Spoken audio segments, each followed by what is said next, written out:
but and again, you want to be very gracious about it, politely refuse. This could be like, no, no, I'm sorry, no thanks, I can't.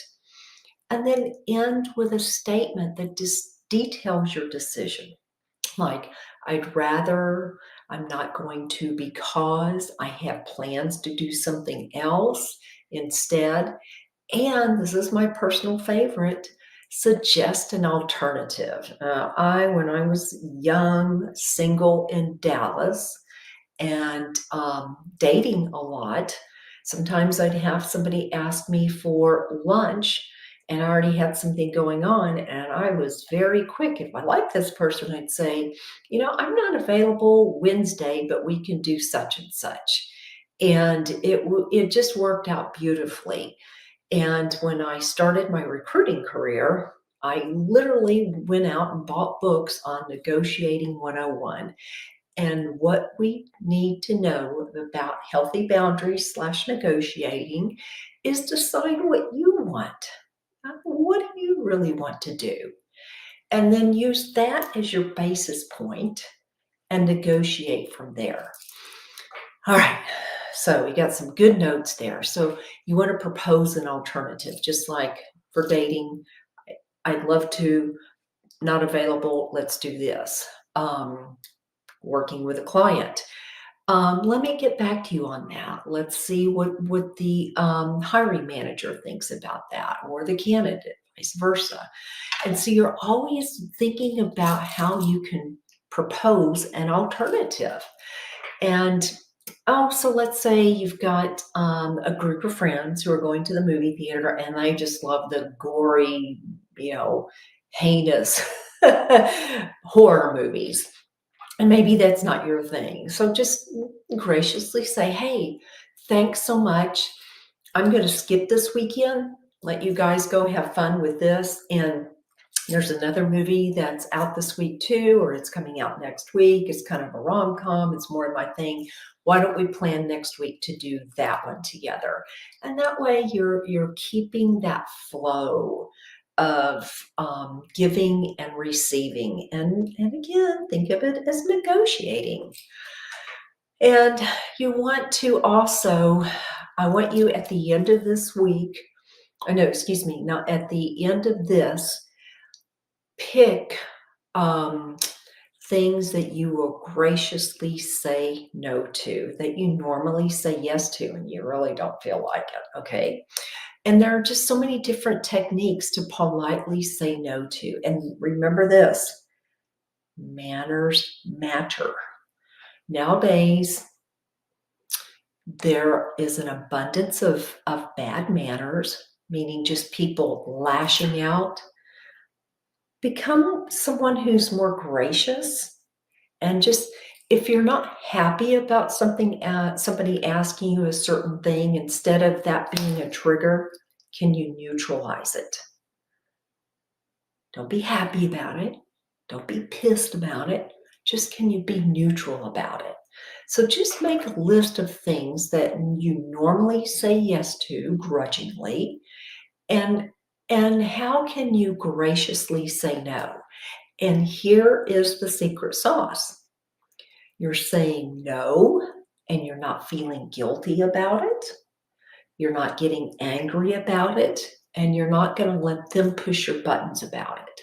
So just, if you are having that, trouble saying no, then just begin to practice saying no.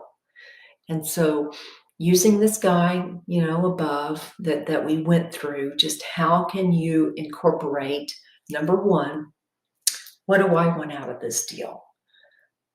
And that deal could be, yeah, I really want to go hiking, but I can't go this time. So let me negotiate for a time that works for both of us. Okay. Because then you're letting people know that you're interested. And think of this as kind of like a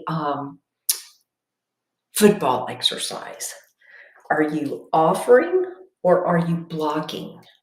Because very often what will happen is sometimes you'll say, hey, let's go out to dinner and let's go get pizza. And your friend says, I'm not going to go get pizza. I'm on a diet. And you shut them down. That's a block, just a pure block. You got them. But what if you said, pizza sounds so great. I'm really, really wanting pizza, which I really do, but I've given it up for a while. And you say, you know what, if you guys are just dying for pizza, have fun.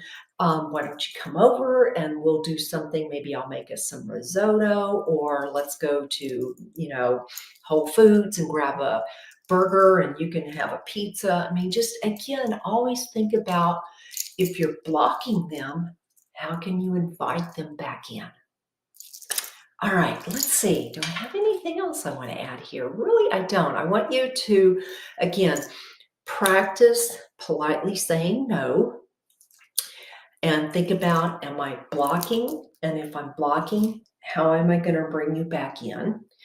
And if for some reason, when you politely say no, let's say someone is of the energy vampire nature and they start making you feel guilty about things for saying no, then this is one of those points where you step back. You see my videos enough. If not, go visit some of the others about, perspective. Step back and say, I need to be aware of this. Is this someone I want in my life? Because guilt is a very, very low energy.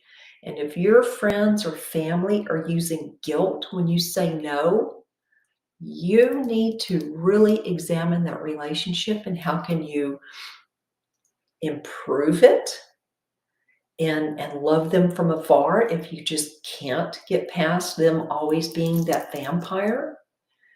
And so there's a lot in this short video. First of all, think about what you want, how to politely and graciously say no, and then offer alternatives. Again, think of this as negotiating 101.